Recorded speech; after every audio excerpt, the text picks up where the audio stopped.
Recording by Andy Sames. The Land Ironclads by H.G. Wells. The young lieutenant lay beside the war correspondent and admired the idyllic calm of the enemy's lines through his field glass. "So far as I can see," he said at last, "one man." "What's he doing?" asked the war correspondent. "Field glass at us," said the young lieutenant. "And this is war?" "No," said the young lieutenant, "it's block. The game's a draw. No, they've got to win or else they lose. A draw's a win for our side." They had discussed the political situation 50 times or so, and the war correspondent was weary of it. He stretched out his limbs. "Suppose it is," he yawned. Phlut! What was that? Shot at us. The war correspondent shifted to a slightly lower position. "No one's shot at him," he complained. "I wonder if they think we shall get so bored we shall go home." The war correspondent made no reply. "There's the harvest, of course." They had been there a month. Since the first brisk movements after the declaration of war, things had gone slower and slower, until it seemed as though the whole machine of events must have run down.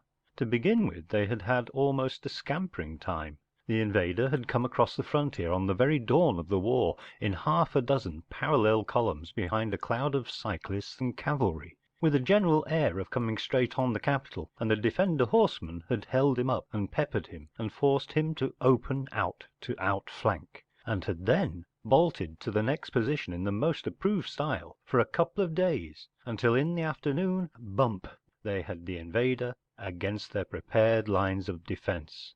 He did not suffer so much as had been hoped and expected. He was coming on, it seemed, with his eyes open. His scouts winded the guns, and down he sat at once without the shadow of an attack, and began grubbing trenches for himself, as though he meant to sit down there to the very end of time. He was slow, but much more wary than the world had been led to expect, and he kept convoys tucked in, and shielded his slow-marching infantry sufficiently well to prevent any heavy adverse scoring. "But he ought to attack," the young lieutenant had insisted. "He'll attack us at dawn somewhere along the lines. You'll get the bayonets coming into the trenches just about when you can see." The war correspondent had held until a week ago. The young lieutenant winked when he said that. When one early morning the men the defenders sent to lie out 500 yards before the trenches, with a view to the unexpected emptying of magazines into any night attack, gave way to causeless panic and blazed away at nothing for 10 minutes, the war correspondent understood the meaning of that wink. "What would you do if you were the enemy?" said the war correspondent suddenly. "If I had men like I've got now?" "Yes." "Take those trenches." "How?" "Oh, dodges. Crawl out halfway at night before moonrise and get into touch with the chaps we send out. Blaze at 'em if they tried to shift, and so bag some of 'em in the daylight. Learn that patch of ground by heart. Lie all day in squatty holes, and come on nearer next night. There's a bit over there, lumpy ground, where they could get across to rushing distance easy, in a night or so. It would be a mere game for our fellows. It's what they're made for. Guns? Shrapnel and stuff wouldn't stop good men who meant business." "Why don't they do that?" "Their men aren't brutes enough, that's the trouble. They're a crowd of devitalized townsmen, and that's the truth of the matter. They're clerks, they're factory hands, they're students, they're civilized men. They can write, they can talk, they can make and do all sorts of things, but they're poor amateurs at war. They've got no physical staying power, and that's the whole thing. They've never slept in the open one night in their lives. They've never drunk anything but the purest water company water. They've never gone short of 3 meals a day since they left their devitalizing feeding bottles. Half their cavalry never cocked leg over horse till it enlisted 6 months ago. They ride their horses as though they were bicycles. You watch 'em. They're fools at the game, and they know it. Our boys of 14 can give their grown men points. Very well." The war correspondent mused on his face with his nose between his knuckles. "If a decent civilization," he said, "cannot produce better men for war than—" He stopped with belated politeness. "I mean, than our open air life," said the young lieutenant politely. "Exactly," said the war correspondent. then civilization has to stop." "It looks like it," the young lieutenant admitted. "Civilization has science, you know," said the war correspondent. "It invented and it makes the rifles and guns and things you use, which our nice healthy hunters and stockmen and so on, rowdy dowdy cowpunchers and nigger whackers, can use 10 times better than—" "What's that?" "What?" said the war correspondent, and then seeing his companion busy with his field glass he produced his own. "Where?" said the war correspondent, sweeping the enemy's lines. "It's nothing," said the young lieutenant, still looking. "What's nothing?" The young lieutenant put down his glass and pointed. "I thought I saw something there behind the stems of those trees, something black. What it was I don't know." The war correspondent tried to get even by intense scrutiny. "It wasn't anything," said the young lieutenant, rolling over to regard the darkling evening sky, and generalized, "There never will be anything any more forever, unless—" The war correspondent looked inquiry. "They may get their stomachs wrong or something, living without proper drains." A sound of bugles came from the tents behind. The war correspondent slid backward down the sand and stood up. Boom came from somewhere far away to the left. "Halloa!" he said, hesitated, and crawled back to peer again. "Firing at this time is jolly bad manners." The young lieutenant was incommunicative again for a space. Then he pointed to the distant clump of trees again. "One of our big guns. They were firing at that," he said. "The thing that wasn't anything. Something over there, anyhow." Both men were silent, peering through their glasses for a space. "Just when it's twilight," the lieutenant complained. He stood up. "I might stay here a bit," said the war correspondent. The lieutenant shook his head. "There is nothing to see," he apologized, and then went down to where his little squad of sun-brown, loose-limbed men had been yarning in the trench. The war correspondent stood up also, glanced for a moment at the business-like bustle below him, gave perhaps 20 seconds to those enigmatical trees again, then turned his face toward the camp. He found himself wondering whether his editor would consider the story of how somebody thought he saw something black behind a clump of trees, and how a gun was fired at this illusion by somebody else, too trivial for public consultation. "It's the only gleam of a shadow of interest," said the war correspondent, "for 10 whole days. No," he said presently, "I'll write that other article. Is war played out?" He surveyed the darkling lines in perspective, the tangle of trenches, one behind another, one commanding another, which the defender had made ready. The shadows and mist swallowed up their receding contours, and here and there a lantern gleamed, and here and there knots of men were busy about small fires. "No troops on earth could do it," he said. He was depressed. He believed that there were other things in life better worth having than proficiency in war. He believed that in the heart of civilization, for all its stresses, its crushing concentration of forces, its injustice and suffering, there lay something that might be the hope of the world. And the idea that any people, by living in the open air, hunting perpetually, losing touch with books and art and all the things that intensify life, might hope to resist and break that great development to the end of time, jarred on his civilized soul. Apt to this thought came a file of defender soldiers, and past him in the gleam of a swinging lamp that marked the way. He glanced at their red-lit faces, and one shone out for a moment, a common type of face in the defenders' ranks. Ill-shaped nose, sensuous lips, bright, clear eyes full of alert cunning, slouch hat cocked on one side and adorned with the peacock's plume of the rustic Don Juan turned soldier, a hard brown skin, a sinewy frame, an open, tireless stride, and a master's grip on the rifle. The war correspondent returned their salutations and went on his way. "Louts," he whispered, "cunning, elementary louts. And they are going to beat the townsmen at the game of war." From the red glow among the nearer tents came first one and then half a dozen hearty voices, bawling in a drawling unison the words of a particularly slab and sentimental patriotic song. "Oh, go it," muttered the war correspondent bitterly.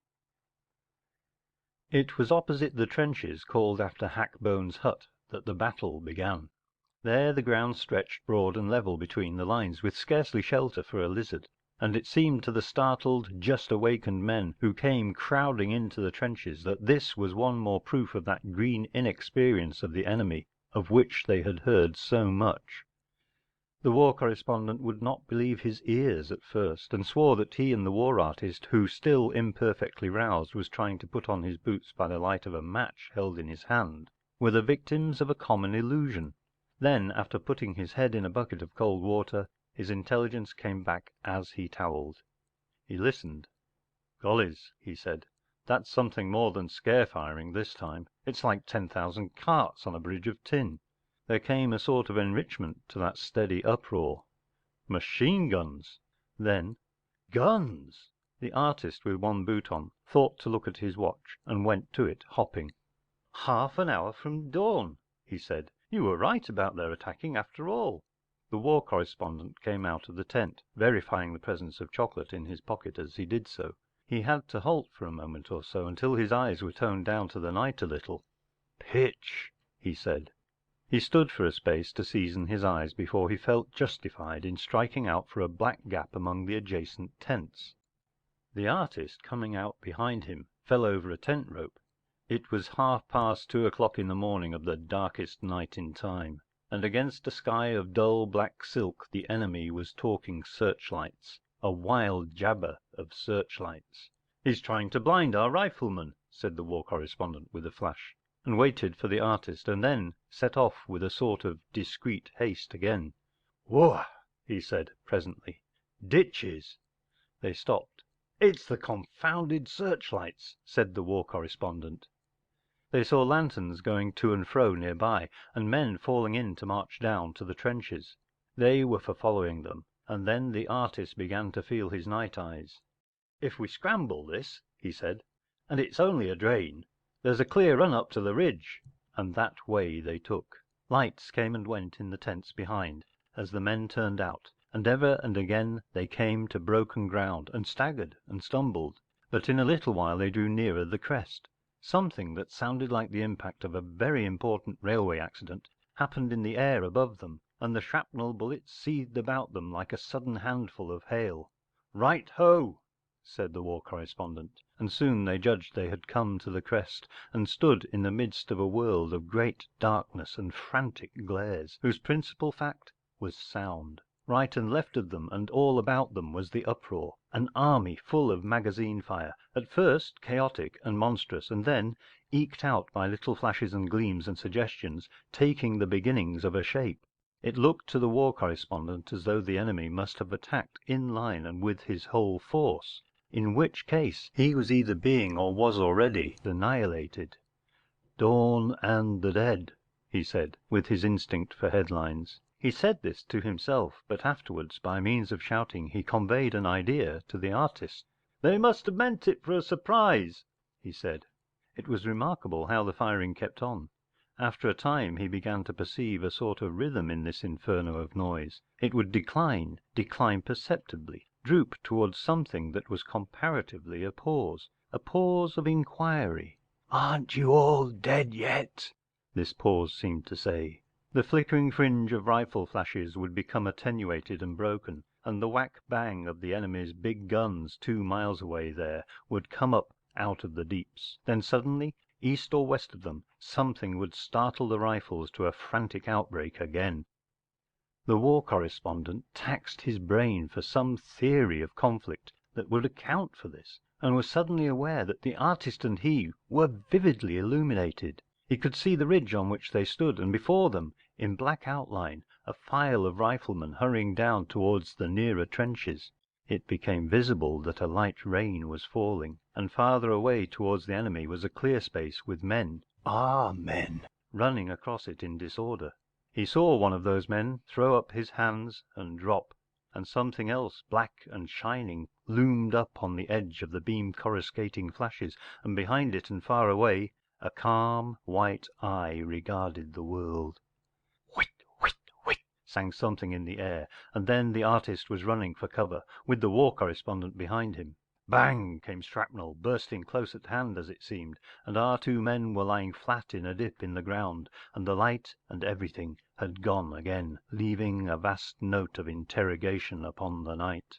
The war correspondent came within bawling range. “ What the deuce was it shooting our men down ? ” “ Black,” said the artist, “ and like a fort. Not 200 yards from the first trench.” He sought for comparisons in his mind. “ Something between a big blockhouse and a giant's dish cover,” he said. “ And they were running,” said the war correspondent. “ You'd run if a thing like that, searchlight to help it, turned up like a prowling nightmare in the middle of the night.”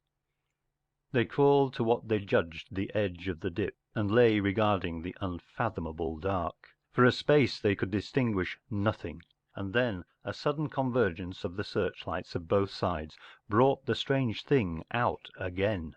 In that flickering pallor it had the effect of a large and clumsy black insect, an insect the size of an ironclad cruiser, crawling obliquely to the first line of trenches and firing shots out of portholes in its side. And on its carcass the bullets must have been battering with more than the passionate violence of hail on a roof of tin. Then, in the twinkling of an eye, the curtain of dark had fallen again, and the monster had vanished. But the crescendo of musketry marked its approach to the trenches. They were beginning to talk about the thing to each other when a flying bullet kicked dirt into the artist's face, and they decided abruptly to crawl down into the cover of the trenches. They had got down with an unobtrusive persistence into the second line before the dawn had grown clear enough for anything to be seen. They found themselves in a crowd of expectant riflemen, all noisily arguing about what would happen next. The enemy's contrivance had done execution upon the outlying men, it seemed, but they did not believe it would do any more. “ Come the day and we'll capture the lot of them,” said a burly soldier. “ Them ? ” said the war correspondent. “ They say there's a regular string of them crawling along the front of our lines. Who cares ? ” The darkness filtered away so imperceptibly that at no moment could one declare decisively that one could see. The searchlights ceased to sweep hither and thither. The enemy's monsters were dubious patches of darkness upon the dark, and then no longer dubious, and so they crept out into distinctness. The war correspondent, munching chocolate absent-mindedly, beheld at last a spacious picture of battle under the cheerless sky, whose central focus was an array of 14 or 15 huge, clumsy shapes, lying in perspective on the very edge of the first line of trenches, at intervals of perhaps 300 yards, and evidently firing down upon the crowded riflemen. They were so close in that the defenders' guns had ceased, and only the first line of trenches was in action. The second line commanded the first, and as the light grew the war correspondent could make out the riflemen who were fighting these monsters, crouched in knots and crowds behind the transverse banks that crossed the trenches against the eventuality of an enfilade. The trenches close to the big machines were empty, save for the crumpled suggestions of dead and wounded men. The defenders had been driven right and left as soon as the prow of this land ironclad had loomed up over the front of the trench. He produced his field glass, and was immediately a centre of inquiry from the soldiers about him. They wanted to look, they asked questions, and after he had announced that the men across the traverses seemed unable to advance or retreat, and were crouching under cover rather than fighting, he found it advisable to loan his glasses to a burly and incredulous corporal. He heard a strident voice and found a lean and sallow soldier at his back talking to the artist. “ There's chaps down there caught,” the man was saying. “ If they retreat they've got to expose themselves, and the fire's too straight.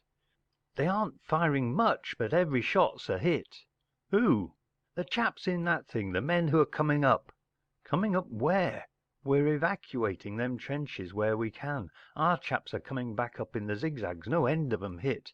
But when we get clear our turn'll come, rather. These things won't be able to cross a trench or get into it, and before they can get back our guns'll smash 'em up. Smash 'em up right, see ? ” A brightness came into his eyes. “ Then we'll have a go at the beggar inside,” he said. The war correspondent thought for a moment, trying to realize the idea. Then he set himself to recover his field glasses from the burly corporal. The daylight was getting clearer now, the clouds were lifting, and a gleam of lemon yellow amidst the level masses to the east portended sunrise. He looked again at the land ironclad, and he saw it in the bleak grey dawn lying obliquely upon the slope and on the very tip of the foremost trench. The suggestion of a stranded vessel was very great indeed.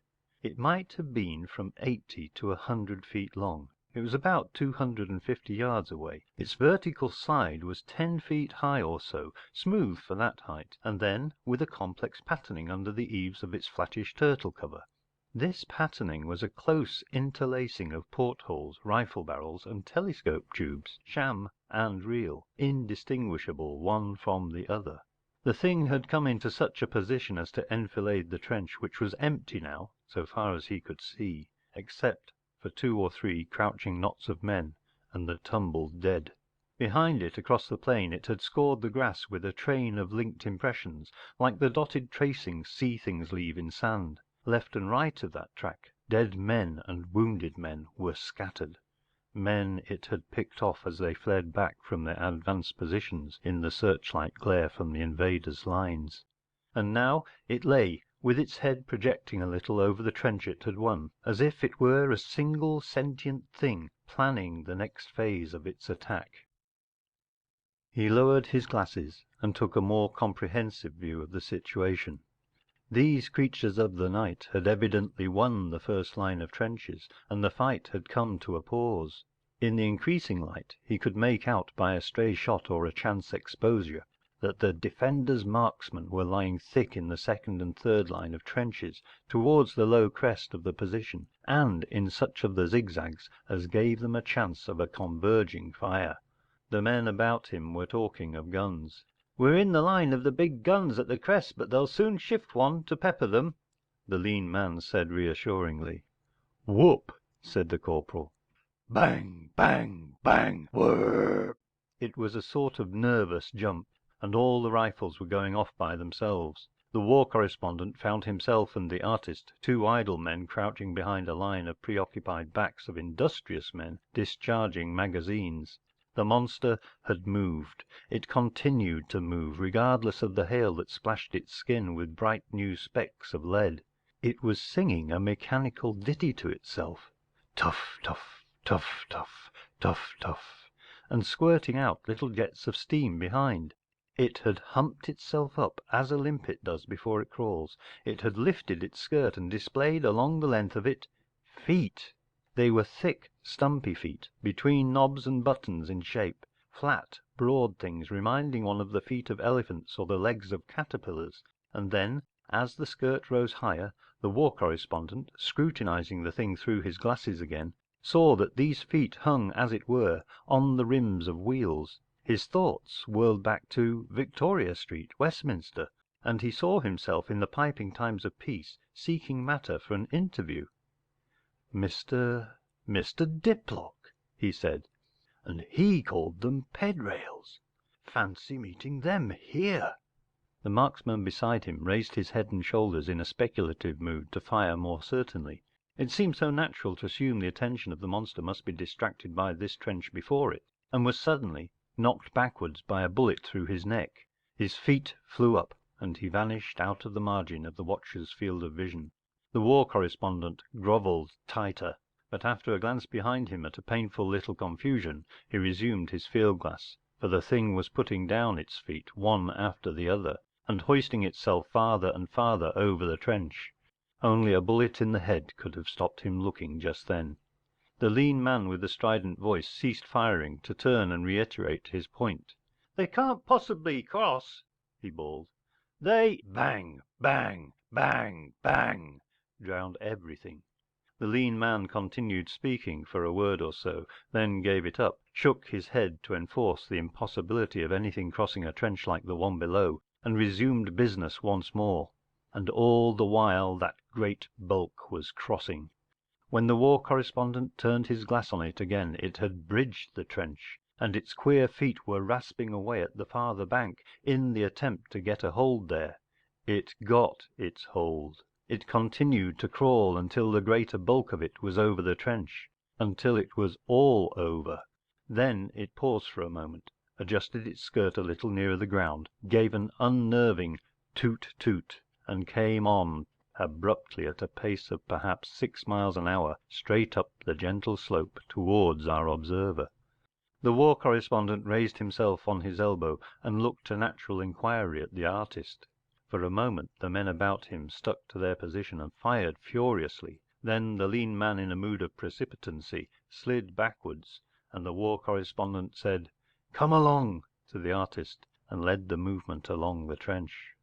As they dropped down, the vision of a hillside of trench being rushed by a dozen vast cockroaches disappeared for a space, and instead was one of a narrow passage crowded with men, for the most part receding, though one or two turned or halted. He never turned back to see the nose of the monster creep over the brow of the trench. He never even troubled to keep in touch with the artist. He heard the whit of bullets about him soon enough, and saw a man before him stumble and drop. And then he was one of a furious crowd fighting to get into a transverse zigzag ditch that enabled the defenders to get under cover up and down the hill. It was like a theatre panic. He gathered from signs and fragmentary words that on ahead another of these monsters had also won to the second trench. He lost his interest in the general course of the battle for a space altogether. He became simply a modest egotist in a mood of hasty circumspection, seeking the farthest rear amidst a dispersed multitude of disconcerted riflemen similarly employed. He scrambled down through the trenches, he took his courage in both hands and sprinted across the open. He had moments of panic when it seemed madness not to be quadrupedal, and moments of shame when he stood up and faced about to see how the fight was going. And he was one of many thousand very similar men that morning. On the ridge he halted in a knot of scrub, and was for a few minutes almost minded to stop and see things out. The day was now fully come. The grey sky had changed to blue, and of all the cloudy masses of the dawn there remained only a few patches of dissolving fleeciness. The world below was bright and singularly clear. The ridge was not, perhaps, more than 100 feet or so above the general plain, but in this flat region it sufficed to give the effect of extensive view. Away on the north side of the ridge, little and far, were the camps, the ordered wagons, all the gear of a big army, with officers galloping about and men doing aimless things. Here and there men were falling in, however, and the cavalry was forming up on the plain beyond the tents. The bulk of men who had been in the trenches were still on the move to the rear, scattered like sheep without a shepherd over the farthest slopes. Here and there were little rallies and attempts to wait and do something vague, but the general drift was away from any concentration. There on the southern side was the elaborate lacework of trenches and defences, across which these iron turtles, 14 of them spread out over a line of perhaps 3 miles, were now advancing as fast as a man could trot, and methodically shooting down and breaking up any persistent knots of resistance. Here and there stood little clumps of men, outflanked and unable to get away, showing the white flag, and the invaders' cyclist infantry was advancing now across the open, in open order but unmolested, to complete the work of the machines. Surveyed at large, the defenders already looked a beaten army, a mechanism that was effectually ironclad against bullets, that could at a pinch cross a 30-foot trench, and that seemed able to shoot out rifle bullets with unerring precision, was clearly an inevitable victor against anything but rivers, precipices, and guns. He looked at his watch. 4:30. Lord, what things can happen in 2 hours! Here's the whole blessed army being walked over, and at 2:30, and even now our blessed louts haven't done a thing with their guns. He scanned the ridge right and left of him with his glasses. He turned again to the nearest land ironclad, advancing now obliquely to him and not 300 yards away, and then scrambled the ground over which he must retreat if he was not to be captured. "They'll do nothing," he said, and glanced again at the enemy. And then from far away to the left came the thud of a gun, followed very rapidly by a rolling gunfire. He hesitated and decided to stay. The defender had relied chiefly upon his rifles in the event of an assault. His guns he kept concealed at various points upon and behind the ridge, ready to bring them into action against any artillery preparations for an attack on the part of his antagonist. The situation had rushed upon him with the dawn, and by the time the gunners had their guns ready for motion, the land ironclads were already in amongst the foremost trenches. There is a natural reluctance to fire into one's own broken men, and many of the guns, being intended simply to fight an advance of the enemy's artillery, were not in positions to hit anything in the second line of trenches. After that the advance of the land ironclads was swift. The defender general found himself suddenly called upon to invent a new sort of warfare, in which guns were to fight alone amidst broken and retreating infantry. He had scarcely 30 minutes in which to think it out. He did not respond to the call, and what happened that morning was that the advance of the land ironclads forced the fight, and each gun and battery made what play its circumstances dictated. For the most part it was poor play. Some of the guns got in 2 or 3 shots, some 1 or 2, and the percentage of misses was unusually high. The howitzers, of course, did nothing. The land ironclads in each case followed much the same tactics. As soon as a gun came into play the monster turned itself almost end on, so as to minimize the chances of a square hit, and made not for the gun, but for the nearest point on its flank from which the gunners could be shot down. Few of the hits scored were very effectual. Only one of the things was disabled, and that was the one that fought the 3 batteries attached to the brigade on the left wing. 3 that were hit when close upon the guns were clean shot through without being put out of action.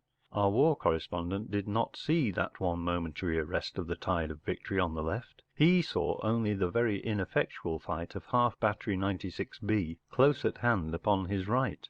This he watched some time beyond the margin of safety.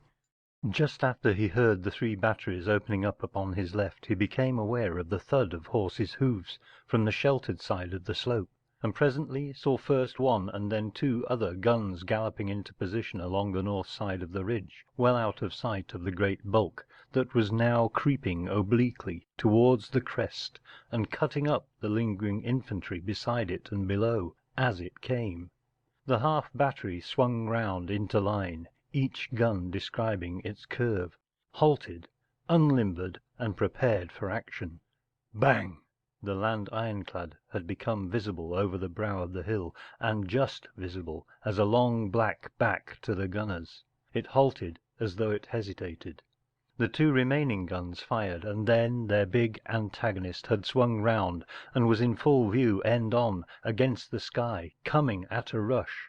The gunners became frantic in their haste to fire again. They were so near the war correspondent could see the expressions on their excited faces through his field glass. As he looked, he saw a man drop, and realized for the first time that the ironclad was shooting. For a moment the big black monster crawled with an accelerated pace towards the furiously active gunners. Then, as if moved by a generous impulse, it turned its full broadside to their attack, and scarcely 40 yards away from them. The war correspondent turned his field glass back to the gunners and perceived it was now shooting down the men about the guns with the most deadly rapidity. Just for a moment it seemed splendid, and then it seemed horrible. The gunners were dropping in heaps about their guns. To lay a hand on a gun was death. Bang! Went the gun on the left, a hopeless miss, and that was the only second shot the half battery fired. In another moment half a dozen surviving artillerymen were holding up their hands amidst a scattered muddle of dead and wounded men, and the fight was done. The war correspondent hesitated between stopping in his scrub and waiting for an opportunity to surrender decently, or taking to an adjacent gully he had discovered. If he surrendered, it was certain he would get no copy off, while if he escaped, there were all sorts of chances. He decided to follow the gully and take the first offer in the confusion beyond the camp of picking up a horse. Subsequent authorities have found fault with the first land ironclads in many particulars, but assuredly they served their purpose on the day of their appearance. They were essentially long, narrow, and very strong steel frameworks carrying the engines, and borne upon 8 pairs of big ped rail wheels, each about 10 feet in diameter, each a driving wheel, and set upon long axles free to swivel round a common axis. This arrangement gave them the maximum of adaptability to the contours of the ground. They crawled level along the ground with 1 foot high upon a hillock and another deep in a depression, and they could hold themselves erect and steady sideways upon even a steep hillside. The engineers directed the engines under the command of the captain, who had look-out points at small ports all around the upper edge of the adjustable skirt of 12-inch iron plating which protected the whole affair, and could also raise or depress a conning tower set about the portholes through the centre of the iron top cover. The riflemen each occupied a small cabin of peculiar construction, and these cabins were slung along the sides of, and before and behind, the great main framework, in a manner suggestive of the slinging of the seats of an Irish jaunting car. Their rifles, however, were very different pieces of apparatus from the simple mechanisms in the hands of their adversaries. These were, in the first place, automatic, ejected their cartridges and loaded again from a magazine each time they fired, until the ammunition store was at an end, and they had the most remarkable sights imaginable, sights which threw a bright little camera obscura picture into the light tight box in which the rifleman sat below. This camera obscura picture was marked with 2 crossed lines, and whatever was covered by the intersection of these 2 lines, that the rifle hit. The sighting was ingeniously contrived. The rifleman stood at the table with a thing like an elaboration of a draughtsman's dividers in his hand, and he opened and closed these dividers so that they were always at the apparent height, if it was an ordinary sized man, of the man he wanted to kill.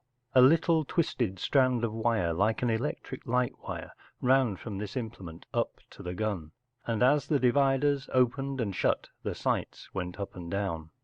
Changes in the clearness of the atmosphere, due to changes of moisture, were met by an ingenious use of that meteorologically sensitive substance, catgut, and when the land ironclad moved forward the sights got a compensatory deflection in the direction of its motion. The rifleman stood up in his pitch-dark chamber and watched the little picture before him. One hand held the dividers for judging distance, and the other grasped a big knob like a door handle. As he pushed this knob about the rifle swung to correspond, and the picture passed to and fro like an agitated panorama. When he saw a man he wanted to shoot, he brought him up to the cross lines and then pressed the finger upon a little push like an electric bell push, conveniently placed in the centre of the knob. Then the man was shot.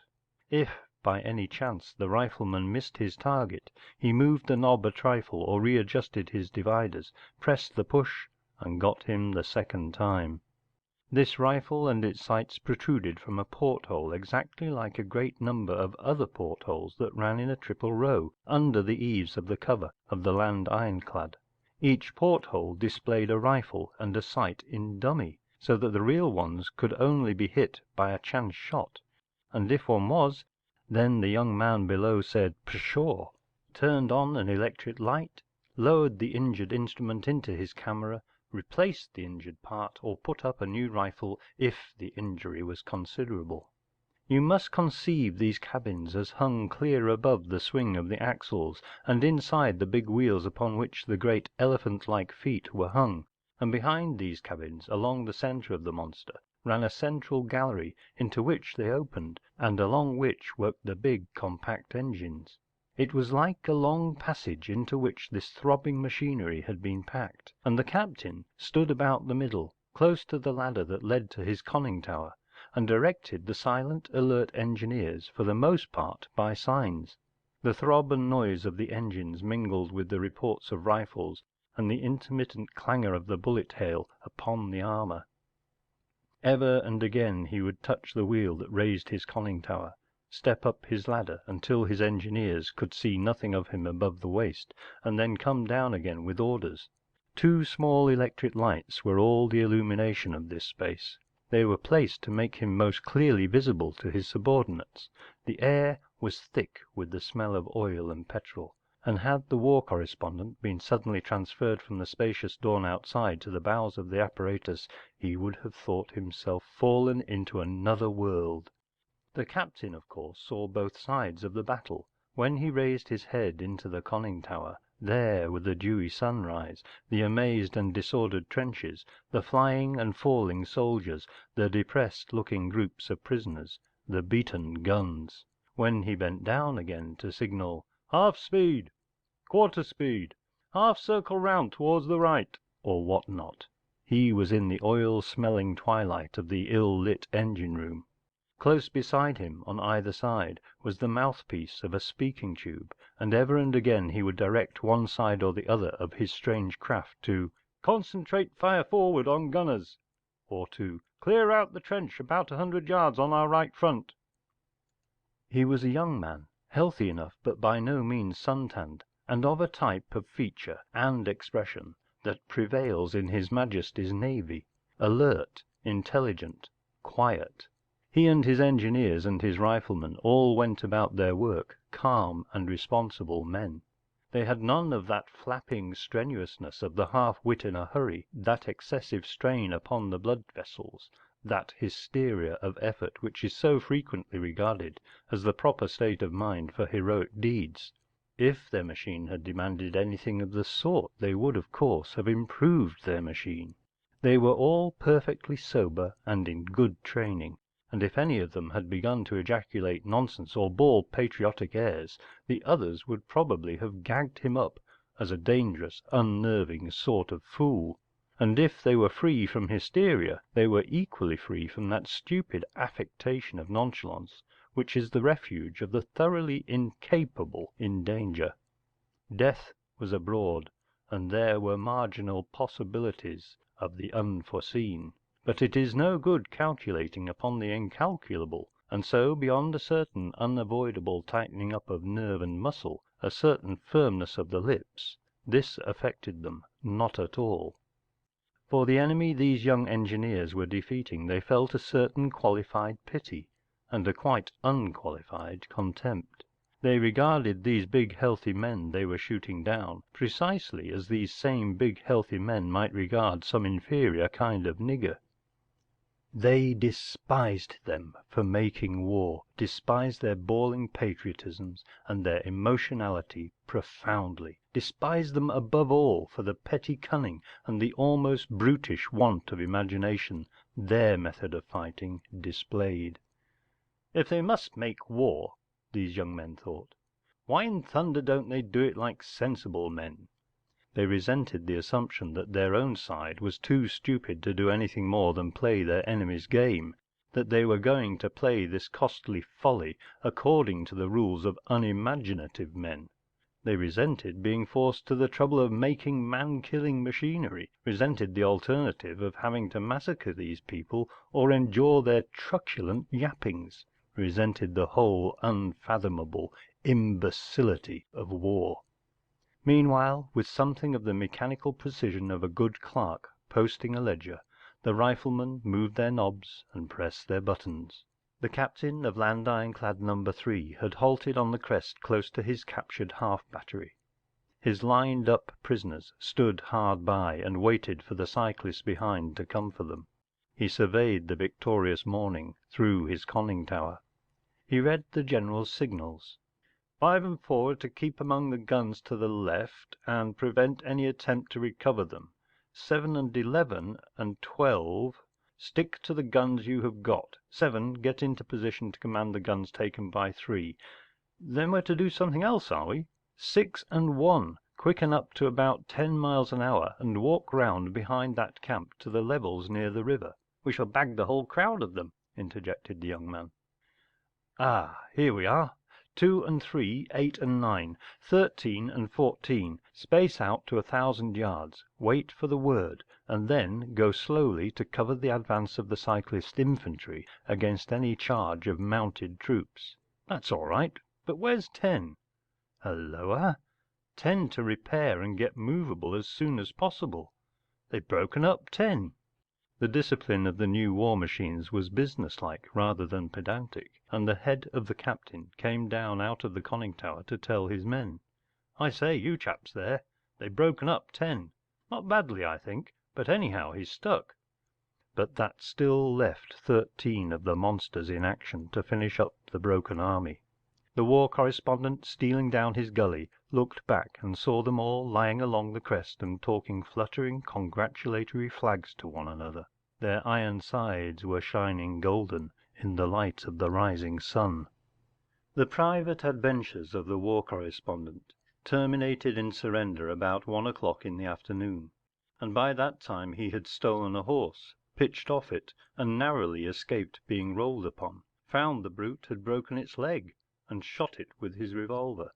He had spent some hours in the company of a squad of dispirited riflemen who had commandeered his field glass, and whose pedestrianism was exemplary, and he had quarrelled with them about topography at last, and gone off by himself in a direction that should have brought him to the banks of the river, and didn't. Moreover, he had eaten all his chocolate, and found nothing in the whole world to drink. Also, it had become extremely hot. From behind a broken but attractive stone wall he had seen far away in the distance the defender horsemen trying to charge cyclists in open order, with land ironclads outflanking them on either side. He had discovered that cyclists could retreat over open turf before horsemen, with a sufficient margin of speed to allow of frequent dismounts and much terribly effective sharpshooting. And he had a sufficient persuasion that those horsemen, having charged their hearts out, had halted just beyond his range of vision and surrendered. He had been urged to sudden activity by a forward movement of one of those machines that had threatened to enfilade his wall. He had discovered a fearful blister on his heel. He was now in a scrubby, gravelly place, sitting down and meditating on his pocket handkerchief, which had in some extraordinary way become in the last 24 hours extremely ambiguous in hue. “It's the whitest thing I've got,” he said. He had known all along that the enemy was east, west, and south of him, but when he heard Ironclads numbers 1 and 6 talking in their measured, deadly way not half a mile to the north, he decided to make his own little unconditional peace without any further risks. He was for hoisting his white flag to a bush and taking up a position of modest obscurity near it until someone came along. He became aware of voices, clatter, and the distinctive noises of a body of horse quite near, and he put his handkerchief in his pocket again and went to see what was going forward. The sound of firing ceased, and then as he drew near he heard the deep sounds of many simple, coarse, but hearty and noble-hearted soldiers of the old school swearing with vigour. He emerged from his scrub upon a big level plain, and far away a fringe of trees marked the banks of the river. In the centre of this picture was a still intact road bridge, and a big railway bridge a little to the right. 2 land ironclads rested with a general air of being long, harmless sheds, in a pose of anticipatory peacefulness right and left of the picture, completely commanding 2 miles and more of the river levels. Emerged and halted a few yards from the scrub was the remainder of the defenders' cavalry, dusty, a little disordered, and obviously annoyed, but still a very fine show of men. In the middle distance 3 or 4 men and horses were receiving medical attendance, and nearer a knot of officers regarded the distant novelties in mechanism with profound distaste. Everyone was very distinctly aware of the 12 other ironclads, and of the multitude of townsmen soldiers on bicycles or afoot, encumbered now by prisoners and captured war gear, but otherwise thoroughly effective, who were sweeping like a great net in their rear. “Checkmate,” said the war correspondent, walking out into the open. “But I surrender in the best of company. 24 hours ago I thought war was impossible, and these beggars have captured the whole blessed army. Well, well!” He thought of his talk with the young lieutenant. “If there's no end to the surprises of science, the civilized people have it, of course. As long as their science keeps going they will necessarily be ahead of open country men. Still…” He wondered for a space what might have happened to the young lieutenant. The war correspondent was one of those inconsistent people who always want the beaten side to win. When he saw all these burly, sun-tanned horsemen disarmed and dismounted and lined up, when he saw their horses unskilfully led away by the singularly not equestrian cyclists to whom they had surrendered, when he saw these truncated paladins watching this scandalous sight, he forgot altogether that he had called these men cunning louts, and wished them beaten not 24 hours ago. A month ago he had seen that regiment in its pride going forth to war, and had been told of its terrible prowess, how it could charge in open order with each man firing from his saddle, and sweep before it anything else that ever came out to battle in any sort of order, foot or horse, and it had had to fight a few score of young men in atrociously unfair machines. Manhood versus machinery occurred to him as a suitable headline. Journalism curdles all one's mind to phrases. He strolled as near the lined-up prisoners as the sentinels seemed disposed to permit, and surveyed them and compared their sturdy proportions with those of their lightly built captors. “Smart degenerates,” he muttered. “Anemic cockneydom.” The surrendered officers came quite close to him presently, and he could hear the colonel's high-pitched tenor. The poor gentleman had spent 3 years of arduous toil upon the best material in the world, perfecting that shooting from the saddle charge, and he was mourning with phrases of blasphemy, natural under the circumstances, what one could be expected to do against this suitably consigned ironmongery. “Guns,” said someone. “Big guns they can walk round.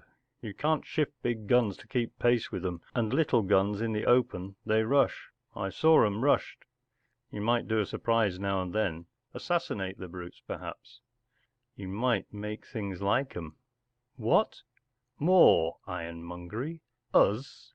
“I'll call my article,” meditated the war correspondent, “Mankind versus Ironmongery,' and quote the old boy at the beginning.”